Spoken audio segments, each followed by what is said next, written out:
The daughter-in-law test. Once upon a time, in a village nestled among beautiful mountains, there lived a very wealthy man in a grand tile-roofed mansion. With its high walls and overflowing storehouses, it was a home envied by everyone in the village.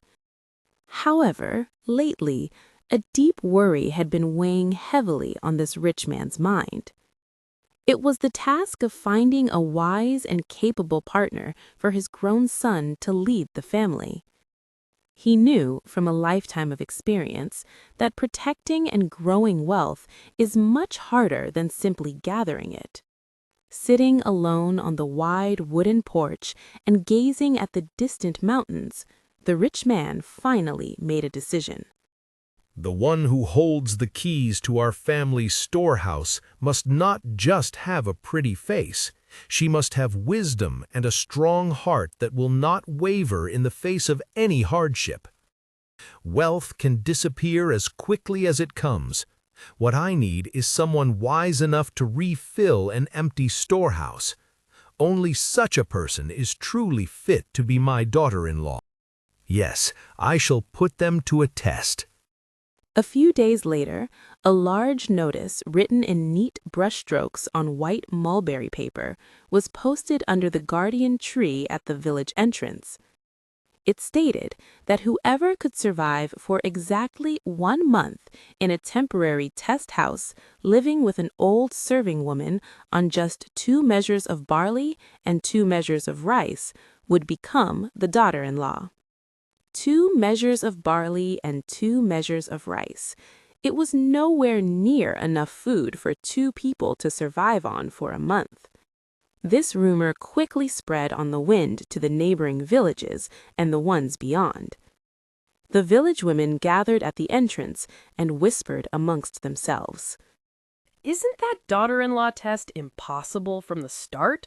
How can anyone survive a month on 2 measures of rice? Still, it's the position of a rich man's daughter-in-law. There must be plenty of maidens who want to try. The test house prepared by the rich man was a humble thatched-roofed cottage in the middle of a quiet bamboo forest. Waiting there was an observant old woman who had worked for the rich family for many years. As soon as the notice went up, a line of confident maidens appeared. All of them entered the cottage, their hearts swelling with the dream of becoming the wealthy family's daughter-in-law. The first maiden to arrive was a beautiful young lady dressed in fine silk. She looked at the small sack of rice and barley, her eyes hardened as she hatched a plan. Even if we eat sparingly, it's obvious we'll run out soon. The only way is to drink water and starve. If I just endure this for 1 month, I can live in silk clothes for the rest of my life. My lady, when are you going to cook the rice? It's fine, Grandmother. I don't mind starving. I just need to endure for a month. However, a young maiden and an old woman could not survive on dew alone. The maiden's rosy cheeks turned pale in a matter of days. Unable to last even a week, she weakly packed her bags. The second maiden was a bit more clever. She decided to make porridge. She filled the pot with water and dropped in just a few grains of rice to boil a watery porridge. If I add a lot of water and drink this, at least my stomach will feel full. This should last a month. It's quite a well-thought-out plan. My lady, isn't that porridge a bit too watery? This is enough. The goal is just to survive. But surviving day by day on watery porridge caused their bodies to slowly lose all energy. Every night, their stomachs growled like thunder. The maiden stared at the moon with hollow eyes before eventually wiping away tears and packing her bags. The third maiden was known for being very quick at calculations and extremely meticulous. She sat at the table, brought out the provisions, and divided them into exactly 90 little bundles. Since the old woman and I must eat 3 meals a day, I will divide this into exactly 90 bundles. If we eat just 1 bundle per meal, we can last a month. My lady, that is barely the size of a bean. Who could possibly be satisfied with that? But according to the calculations, this is correct, grandmother. However, the amount in one bundle wasn't even enough to feed a small bird. Trying to survive on such strict rations made them irritable, and the house was soon filled with annoyed sighs. The math may have looked right on paper, but their bodies couldn't follow the calculations. This maiden, too, eventually packed her bags. The fourth maiden was a very straightforward person. She looked at the small sack of food and scoffed. Oh my, how is anyone supposed to survive a month on this? I'd rather eat my fill for just 1 day than pack my bags and go home tomorrow. Oh, my goodness. On the very first day, she cooked and ate all the remaining food. The next morning, before the dew even formed, she left without looking back. After that, the test house sat quietly empty for a while, gathering cobwebs. The old woman repeatedly went from hope to disappointment, and the villagers continued to gossip. Then, on a clear spring day, a maiden living in the village over the mountain pushed the twig gate open. She wore no silk clothes or jade hairpins, but she had eyes as clear as the morning sunlight. Her name was Ok-bun, and growing up poor, there was no work she hadn't done. 2 measures of barley and 2 measures of rice. That's better than what we have at home. It's worth a try. Standing before the test house, Ok-bun looked inside and smiled softly. Oh my, where did you come from, young lady? All the noble ladies before you gave up and left.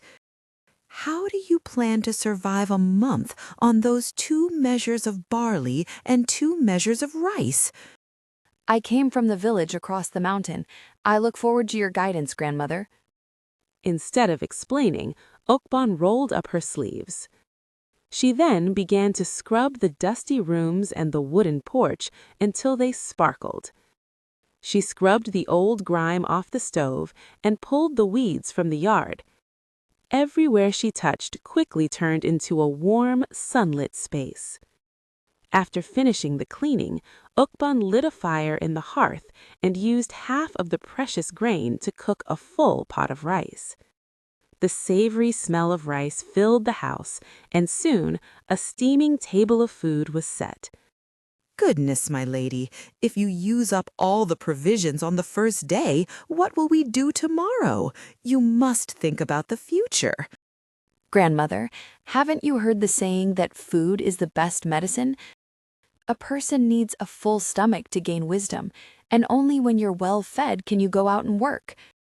I made this with my own hands, so please don't worry and eat your fill while it's warm. Overwon by Ok-bun's bright smile, the old woman picked up her spoon. Having eaten a full meal for a while, a warm color returned to both of their faces. After clearing the table, Ok-bun sat the old woman down and spoke gently. Grandmother, growing up poor, there isn't a chore I haven't done, from farming to weaving and sewing. With these 2 strong hands and feet, why would I sit still and starve? When dawn breaks tomorrow, could you go down to the village and bring back some sewing or laundry from the neighbors? The old woman stared at Ok-bun blankly for a moment, then warmly smiled and nodded. From the next day on, the test house was filled with lively energy. The old woman gathered work from all over the village. Sewing, laundry, weaving, everything was placed into Ok-bun's capable hands. Every stitch Ok-bun made was filled with care, making her the best seamstress in the village. The rumors of her skills spread far and wide. Old woman, that young lady's sewing skills are the best in the village. Could she handle my daughter's wedding garments? Of course, of course. Leave it with me. During the day, she washed blankets perfectly white by the well. Thwack, thwack. Whenever the cheerful sound of her laundry paddles rang out, the village women would gather around. Miss Ok-bun, could you wash ours too? I'll pay you handsomely. Of course, I'll do it all. Please set them right here.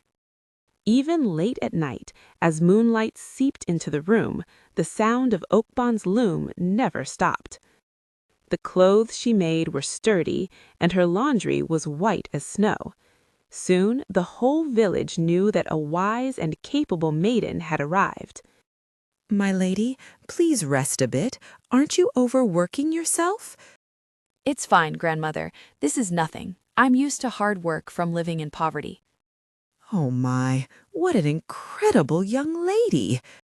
As the days passed and the work piled up, so did the wages. The meager 2 measures of barley turned into whole sacks being brought in, and with the extra money, she bought oak firewood to prepare for the coming winter, stacking it high in the yard. Fine cloth hung beneath the eaves, and sacks of grain piled up on the wooden porch. Instead of sighs of hunger, the cottage was filled with the cheerful clacking of the loom and the laughter of the 2 women. The villagers soon agreed that Ok-bun was flawlessly suited to be the rich man's daughter-in-law. And so a month passed. It was a morning when spring was turning into summer, with flowers fading and green leaves growing thick over the walls. On the promised day, the rich man came to the test house himself.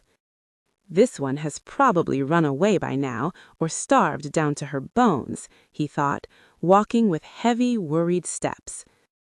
However, after passing through the bamboo forest and opening the twig gate, the rich man couldn't believe his eyes. Dry firewood was stacked high in the yard, and sacks of grain were neatly lined up on the porch. Fine cloth hung beneath the eaves, and fresh vegetables were prepared in front of the kitchen. But what moved the rich man the most was the sight of Ok-bun and the old woman welcoming him with bright, lively faces. My goodness, what has happened here? Rice, barley, even firewood. Did all of this truly come from the 2 measures of barley and rice I first gave you? Master, it is all thanks to this young lady. The whole village praises her. There is nothing she cannot do. Ok-bun bowed quietly before the rich man. She looked modest, yet completely graceful. Young lady, what is your name? Yes, master. I am called Ok-bun. The rich man looked at her in silence for a moment.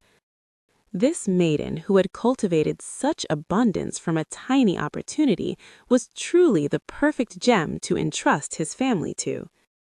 Letting out a hearty laugh he'd been holding back, the rich man nodded wholeheartedly. Ha ha! Ok-bun, you are truly wise and admirable. You are exactly the person I have been looking for. Will you become the daughter-in-law of my family? That autumn, the most beautiful wedding the village had ever seen took place. Lanterns lit up the night sky like stars, and the wise Ok-bun, wearing fine wedding garments, became the wealthy family's daughter-in-law amidst everyone's blessings. As a daughter-in-law, Ok-bun used her capable hands and brilliant wisdom to make the family's household even more prosperous. Caring deeply for her parents-in-law and becoming a warm neighbor to the village, Ok-bun lived happily ever after, surrounded by her family's blessings. Ok-bun didn't give up in the face of despair, even when given only 2 measures of barley and rice, but instead carved out her own path. I hope the wisdom and positive spirit she showed will warmly touch your daily lives as well. If you enjoyed the story, please like and subscribe. I will return with another interesting Korean folktale.